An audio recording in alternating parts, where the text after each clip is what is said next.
दोस्तों, एक लड़का एक छोटे से कस्बे में एक धार्मिक स्थल के पास ठेले पर समोसे बेचा करता था। तब उसे कोई नहीं जानता था, लेकिन जब उसने एक इंडस्ट्री खड़ी कर दी, तब पूरी दुनिया उसे धीरू भाई अंबानी के नाम से जानने लगी। दोस्तों, एक बालक नंगे पांव स्कूल जाता था। उसे स्कूल जाने के लिए पैरों में चप्पल भी नसीब नहीं थी। जब उसने मिसाइलें बना दी, तो पूरी दुनिया में एपीजे अब्दुल कलाम के नाम से उसका नाम रोशन हो गया। एक बच्ची 4 साल की उम्र में डबल निमोनिया और काला बुखार का शिकार हो गई और उसके बाद उसे पोलियो हो गया। वो व्हील चेयर पर आ गई।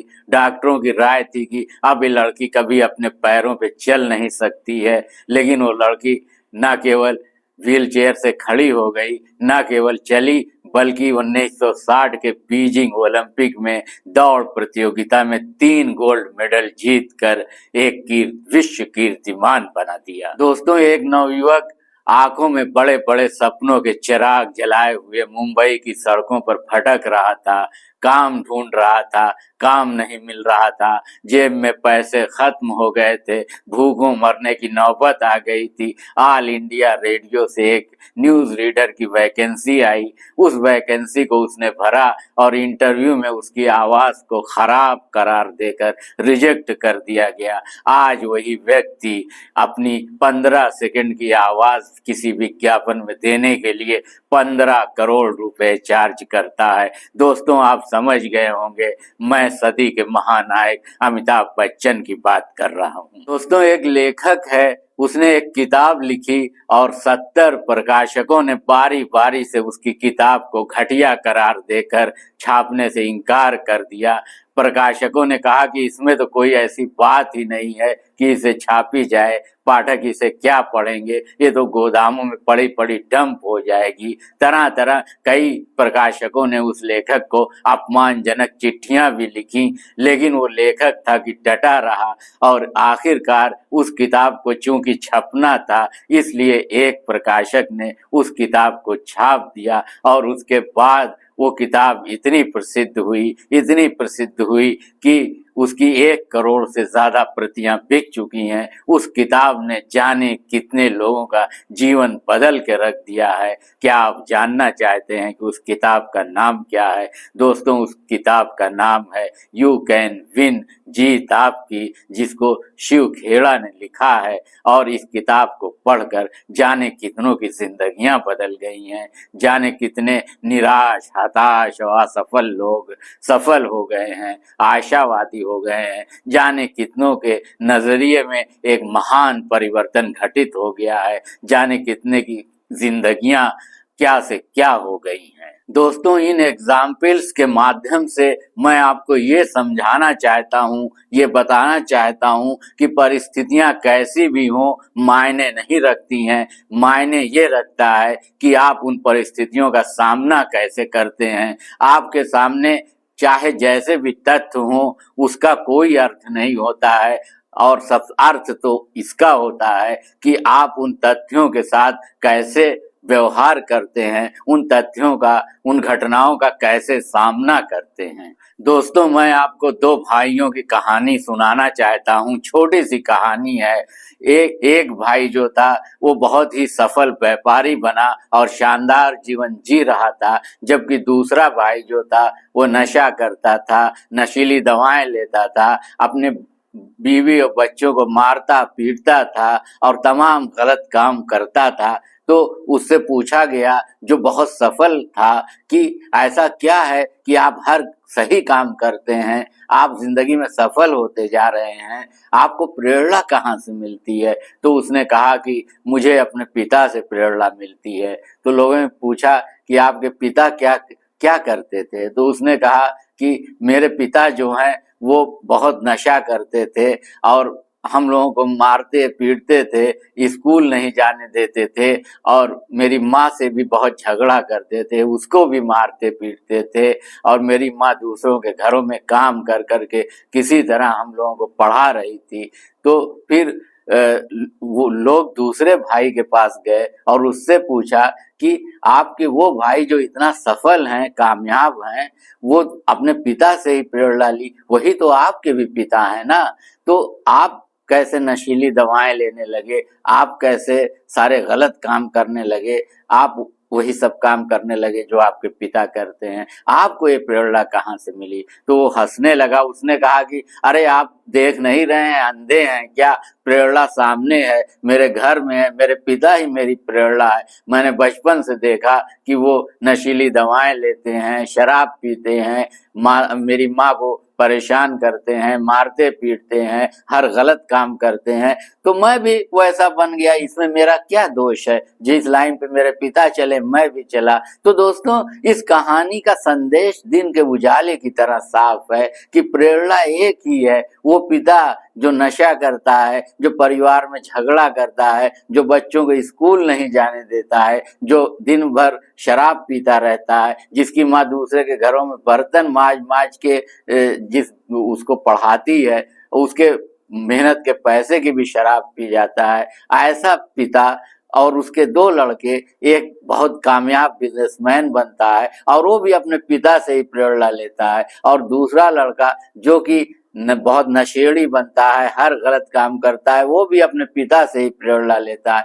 तो आपने देखा दोस्तों, एक ही प्रेरणा का स्रोत है, दो भाइयों के एक पिता जो हैं वही उनकी प्रेरणा का स्रोत है, लेकिन दोनों अलग अलग तरीके की प्रेरणा लेते हैं। एक बेटा ये तय कर लेता है कि मुझे अपने पिता जैसा जीवन नहीं व्यतीत करना है, मैं दुनिया में एक सम्मानित और व्यक्ति बनूंगा और एक शानदार जिंदगी गुजारूंगा, और दूसरा ये तय करता है कि जैसे मेरे पिता हैं वैसा ही मैं भी वैसा ही करूंगा। तो दोस्तों, वो परिस्थितियां दोनों की एक जैसी हैं, दोनों एक ही पिता की संतान है, दोनों एक ही पारिवारिक माहौल में रह कर बड़े हुए, दोनों की परिस्थितियां एक जैसी रहीं, दोनों की समस्याएं एक जैसी रहीं, दोनों की कठिनाइयां एक जैसी रहीं, दोनों आर्थिक तंगी में फंसे हुए थे, लेकिन एक भाई इतना सफल हुआ और दूसरा भाई जो है वो हर गलत काम करता रहा और नशा करता रहा और अपने पिता की ही तरह हो गया। तो दोस्तों, मैं अंत में कंक्लूजन में आपको यही बताना चाहता हूँ, यही समझाना चाहता हूँ, ये कन्वे करना चाहता हूँ आपको कि आपके सामने जिस भी प्रकार की परिस्थितियां आती हैं वो महत्वपूर्ण नहीं होती हैं, उसका कोई मतलब ही नहीं होता है, बल्कि आप उन परिस्थितियों के साथ किस तरीके से पेश आते हैं, आप उन परिस्थितियों का कैसे सामना करते हैं, आप उन परिस्थितियों को किस नजरिए से देखते हैं,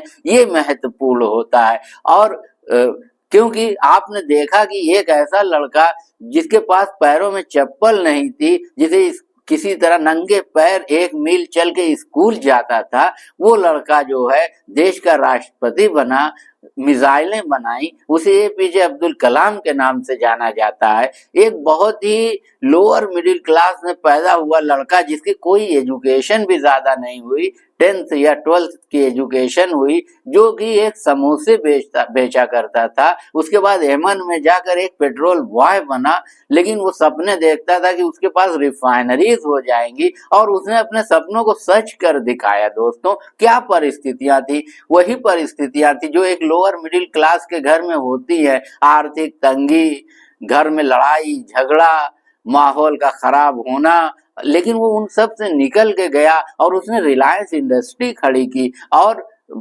भारत ही नहीं पूरे विश्व के इतिहास में अपना नाम दर्ज कर दिया, एक कीर्तिमान स्थापित कर दिया धीरू भाई अंबानी ने। आज मुकेश अंबानी उनकी विरासत को आगे बढ़ा रहे हैं। दोस्तों, तो आपने देखा कि किस तरीके से आदमी जब अपनी माइंड को कंडीशन कर लेता है, अपने नजरिए को बदल लेता है और ये ठान लेता है कि परिस्थितियां कैसी भी हों, हालात कैसे भी हों और जिस तरीके के अप्स डाउन जिंदगी में आए तो आते रहें, लेकिन मुझे जिंदगी में कामयाब होना है, मुझे जिंदगी में आगे बढ़ना है, जब वो इस पॉजिटिव सोच के साथ आगे बढ़ता है तो वो व्यक्ति कामयाब हो जाता है। आप देखते होंगे कितने लोगों के पास कितनी अच्छी परिस्थितियां होती हैं, आईएएस पीसीएस के बच्चे जो हैं, बड़े बड़े बिजनेसमैन के बच्चे बर्बाद हो जाते हैं, कुछ नहीं कर पाते हैं। और एक लोअर मिडिल क्लास, एक गरीब घर में पैदा हुआ लड़का दुनिया में क्या क्या नहीं करके दिखा देता। आपको मैंने कुछ मिसालें पेश की है भारत की। अगर मैं विश्व की मिसाल पेश करूं तो उसमें आपको मुझे सबसे ज्यादा जो पसंद है वो एंड्रू कार्नेगी की ऑटोबायोग्राफी है।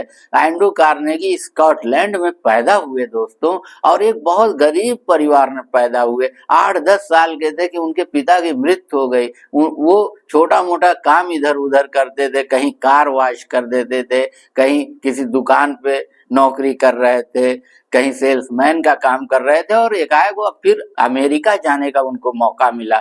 और उसी समय अमेरिका में कैपिटलिज्म का जन्म हुआ था, उसका उत्थान हो रहा था। ये 1920 की बात है। और वो फिर स्टील के बिजनेस में आए और स्टील किंग ऑफ अमेरिका बन गए। सारा स्टील, और एक समय ऐसा आया कि उनके नीचे 45 करोड़पति उनके लिए काम करते थे। दोस्तों 1920 में करोड़ रुपया बहुत होता था, बहुत ज्यादा होता था, आज भी बहुत होता है।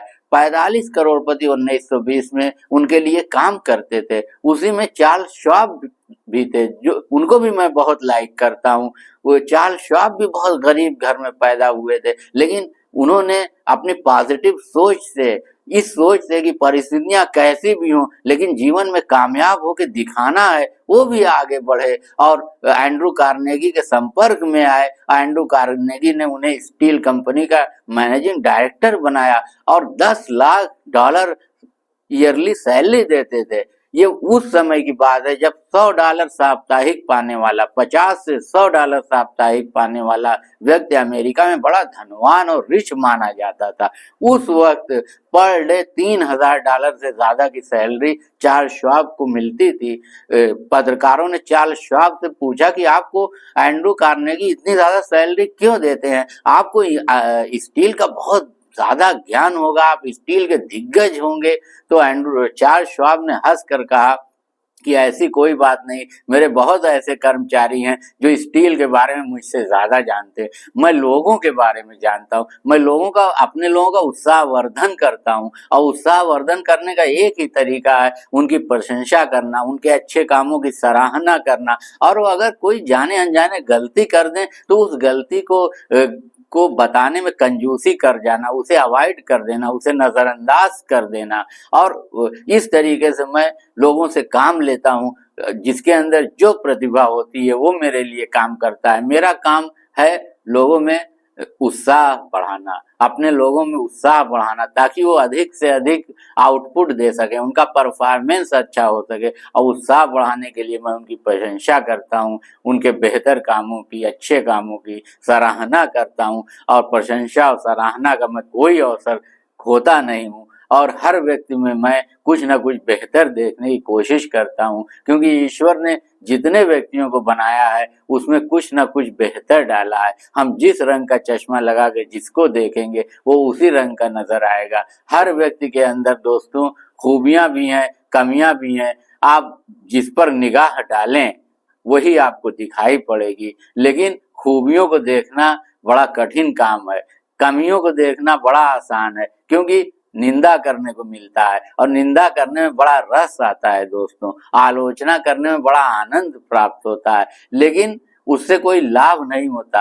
आप अगर किसी को सुधारना चाहते हैं और आप उसकी आलोचना करते हैं तो वो कभी नहीं सुधरेगा, बल्कि आपके उससे संबंध खराब हो जाएंगे दोस्तों। इसलिए लोगों के अंदर की खूबियां देखिए, अपना नजरिया बदलिए। जब आप लोगों की अच्छाई देखेंगे तो फिर लोग भी आपकी अच्छाई देखेंगे। अगर आप लोगों की आलोचना करेंगे तो आपकी भी आलोचना होगी, फिर वो आपकी सफलता में एक रोड़ा बन जाएगी, एक रुकावट बन जाएगी। क्योंकि दुनिया में कोई भी कभी अकेले कुछ नहीं कर सकता, ये एक पूरा सिस्टम है। इसमें एक टीम भावना के साथ ही, चाहे आप किसी ऑर्गेनाइजेशन में हैं, चाहे आप बिजनेस में हैं, चाहे आप सेल्स में हैं, चाहे आप एजुकेशन में हैं, चाहे सर्विस सेक्टर में हैं, चाहे खेल में है, कहीं भी है, तो एक पूरी टीम होती है। वो जो है उस टीम में एक कोऑर्डिनेशन होना चाहिए, एक दूसरे के प्रति कोऑपरेशन होना चाहिए। वो कोऑपरेशन तब पैदा हो सकता है,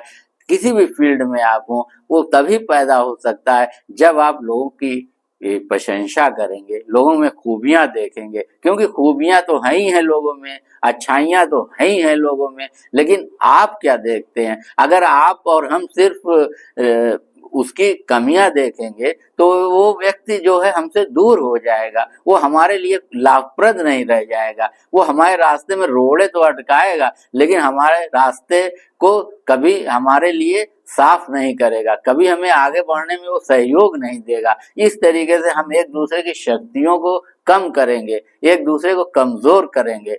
तो दोस्तों, यही आज के वीडियो की मेरी जो इतनी सारी बातें हैं उसका निचोड़ ही यही है कि आप जो है कैसी भी परिस्थितियां हो उन परिस्थितियों में मत उलझिए, बल्कि अपने लक्ष्य को देखिए, उन परिस्थितियों का सामना करिए, सकारात्मकता के साथ सामना करिए, एक पॉजिटिव सोच के साथ सामना करिए। आप अपने लक्ष्य को देखिए, क्योंकि रुकावटें तब दिखाई पड़ती हैं जब लक्ष्य पर से नजर हट जाती है। इसलिए आप अपने लक्ष्य को देखिए और अपने मकसद को देखिए और अपनी मंजिल की तरफ मजबूत कदम से आगे बढ़िए, लोगों की प्रशंसा करते हुए बढ़िए, लोगों की सराहना करते हुए बढ़िए, आलोचना से बचिए, निंदा से बचिए। ये एक ऐसा पॉइजन है जो धीरे धीरे धीरे धीरे आपको पतन के गर्त में ले जाएगा, क्योंकि आप जिन लोगों की आलोचना कर रहे होंगे वो लोग अब आपके सहयोगी नहीं रह जाएंगे, और आप जिन लोगों की प्रशंसा करेंगे, वो लोग जिन लोगों की सराहना करेंगे वो आपका सहयोग करेंगे। और प्रशंसा और सराहना करने के बहुत सारे अवसर आते हैं दोस्तों, लेकिन हमारे हाथ से फिसल जाते हैं, क्योंकि हमारी जबान तब पत्थर की हो जाती है, और जब निंदा करने के, आलोचना करने के अवसर आते हैं तब हमारी जबान बहुत चपलता के साथ चलने लगती है, और ये हमारी असफलता और हार का और डिफीट का सबसे बड़ा कारण है दोस्तों। इसलिए विपरीत परिस्थितियों में, प्रतिकूल परिस्थितियों में भी आप सकारात्मक दृष्टिकोण अपनाइए, किसी की आलोचना मत कीजिए। तो दोस्तों, आज का वीडियो आपको कैसा लगा आप जरूर बताइए, और अगर चैनल पर नए हैं तो प्लीज सब्सक्राइब करिए, इसे लाइक करिए, ज्यादा से ज्यादा शेयर करिए, कमेंट करिए। आप जब ज्यादा से ज्यादा लाइक करते हैं तो ये वीडियो यूट्यूब इसका इम्प्रेशन ज्यादा से ज्यादा लोगों तक भेजता है, ज्यादा से ज्यादा लोग इसे देखते हैं। इसलिए प्लीज इसे लाइक भी करिए, कमेंट्स भी करिए। आपका वीडियो देखने के लिए बहुत बहुत धन्यवाद। आप हमेशा स्वस्थ रहें, मस्त रहें, खुश रहें, यही मेरी ईश्वर से प्रार्थना है और मनोकामना है। नमस्कार।